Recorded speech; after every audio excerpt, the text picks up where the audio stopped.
Hi, this is Seafood Charlie, Master of Chorito, here at the Warrior's Den in Rancho Cucamonga. Today, I'd like to cover how to make a proper punch. Ooh, I'll take some Messiah, perhaps with a pinch of lemon. It's not that kind of punch, you twit. It's this kind.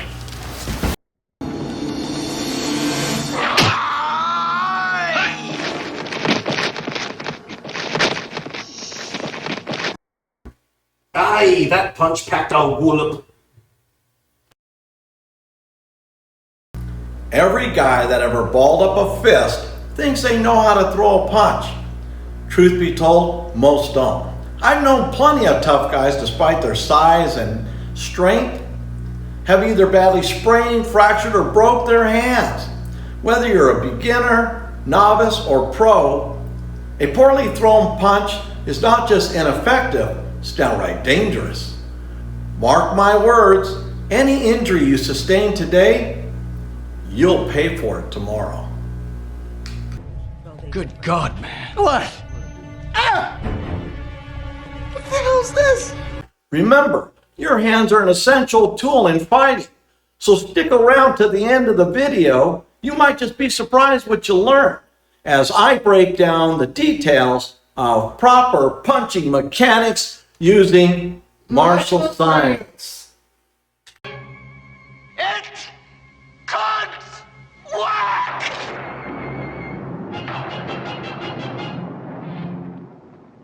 Now tell the truth, how many of you macho men out there got mad at a significant other and decided you were going to teach them a thing or two? But what you got was a lesson in humility when you punched the wall as hard as you could only to find the stud behind it. Isn't it funny we can never find a stud when we're looking for one? But as soon as you want to punch a hole in the wall, bam, stud! Tell you the truth, I think I'll use this method for hanging pictures. Are you stupid or what? Like Bruce Lee once said, before I learned the martial arts, a punch was just a punch. So for now, let's learn how to make a proper fist. This is my helper, AJ. AJ, the world. World, meet AJ.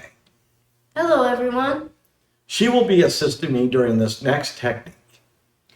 First, make a knife hand, then curl your fingers inward tightly until they are embedded into your palm. Then place your thumb across both the index and middle fingers just below the second knuckles. Thumb placement matters in order to form a proper fist. However, there are a few common mistakes that can lead to injury. If your thumb is placed across the top of your fist, it can easily get jammed or broken upon impact. Never tuck your thumb inside of your fingers. This is one of the worst mistakes a person can make. If your fist makes contact with your thumb inside, you will probably break it.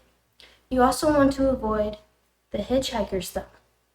Some fighters, influenced by wearing boxing gloves, leave their thumb sticking out. While this posture may seem totally harmless, the thumb can get easily caught on a body part or a piece of clothing, leading to a sprain, hyperextension, or even a break. Now that we covered how to make a proper fist, let's discuss the correct impact point.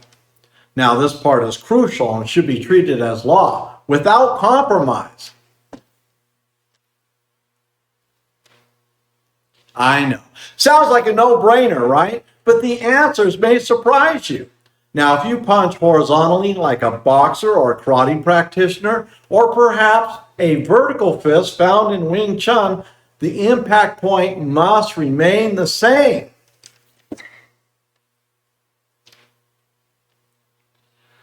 So let's talk about that impact point. Now, most boxers and karate practitioners do have some knowledge of striking with this part of the hand. But if you don't know, allow me to explain the 4 W's. What, where, when, and why to a proper punch. AJ,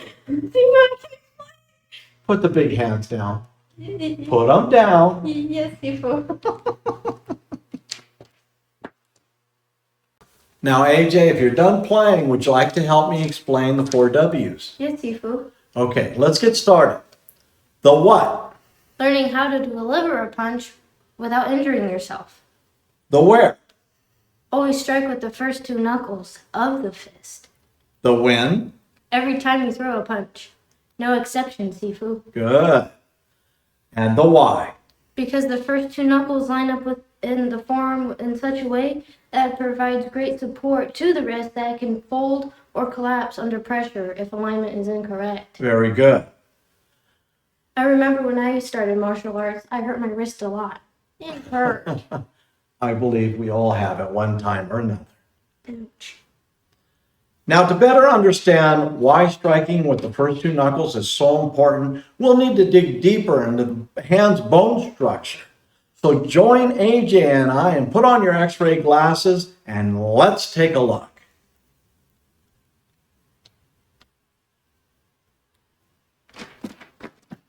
You look ridiculous. And with that said, away we go.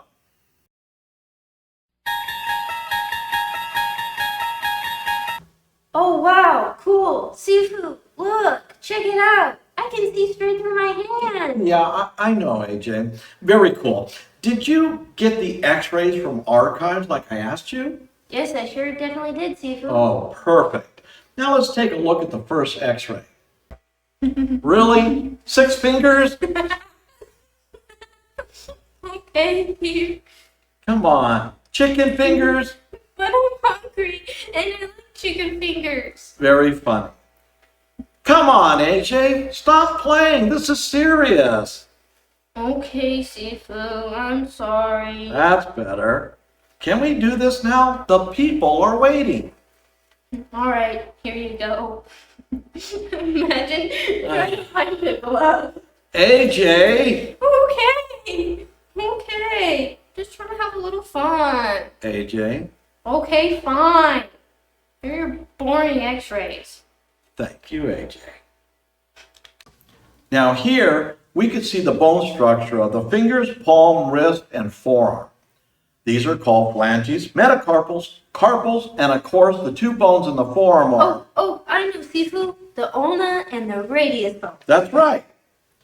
And did you know, AJ, the ulna, which is on the pinky side, is the longer one, and the one on the thumb side is the radius bone, which is the thicker of the two. Is that important, Sifu? Absolutely. It will definitely play a major role. But for now, let's remove the phalanges completely from x-ray number 2. But Sifu, why are you doing that? Because when you make a fist, you can't really see them on the back of your hand. Oh, okay. I see it now. So pop quiz, AJ. Where are the metacarpals? The metacarpals are between the fingers and the wrist, right here on the back of my hand. But why are there green highlights on those two metacarpals? Those are the first two metacarpals you should be striking with, period. Okay, then why are those same two metacarpals highlighted in yellow? Because look, how they're directly sitting on carpals 7, 6, 1, and 2. And look at that, how those carpals are sitting on the radius bone. Remember what I said about the radius bone? Definitely, you said that it's the thicker of the two, right? That's right. Notice how everything lines up, which provides a greater structural support, making this a perfect biological battering ram. Are the light bulbs coming on yet? X-ray number 3? That's right. Now take a look at the two smaller metacarpals of the ring and pinky fingers. Notice how they share a single carpal, that number 5 circled in red? Aw, cute, it's like they're a couple. The problem is because this couple, as you call them, they're sitting on a single carpal. This will make them more fragile and lack the same reinforcement as we saw in x-ray number 2. Then carpals number 3 and 4, highlighted with red arrows, check this out. They're just levitating like a Houdini trick. Ooh, magic. Yeah, not good. They're not even being supported in any way. In fact, they're not even attached to the ulna bone to brace for any kind of impact. So by striking with the two smaller knuckles, the hand and everything inside of it collapses like a house of cards. Oh, now I can see why my wrist hurt when I hit something wrong. Exactly. Even doctors have a name for it when the pinky metacarpal gets cracked. And what do they call that, Sifu? It's called a boxer's fracture. Oh, I see here in X-ray number 4. This is why it's so important to strike with the 2 primary knuckles. And this is why you're always saying, it's the law and you cannot break that law? Not without suffering heavy penalties. Sorry I called your X-rays boring, Sifu. I found them to be very helpful, actually. Thank you, AJ. That means a lot. Now, can we go get some chicken fingers? Patience, we're almost done. Okay, let's get back to a proper punch. AJ is going to perform for you a horizontal punch, the kind of punch you would find in karate or boxing. Now, in order for her to make contact with the 2 correct knuckles, your 2 primary knuckles, we're going to tilt her hand slightly down and out. Now, she's going to take full brunt impact on her 2 knuckles. And get this, notice how the back of her hand is even with her forearm. This is a good punch. Okay, she's not going to hurt her hand. Everything is set perfect. Now, if AJ performs a vertical punch, say found in Wing Chun, one of the biggest mistakes that people make is they strike with the 2 smaller knuckles. Remember the X-ray? So what we're going to do is she's going to tilt her hand down, but instead of out, she's going to tilt it in. Now, she's going to take full brunt impact on these 2 knuckles. This is a good punch. Okay? So I hope this helped understand a proper punch, and as Bruce Lee's quote said, before I learned the martial arts, a punch was just a punch. But now that I've learned the martial arts, a punch isn't just a punch. So learn the anatomy and take the win. And remember, knowledge is power. Now, can we go get chicken fingers? Yes, now we can go get chicken fingers. Yay! If you enjoyed this video, please hit the like button and subscribe. This is Sifu Charlie saying until next time, keep an open mind.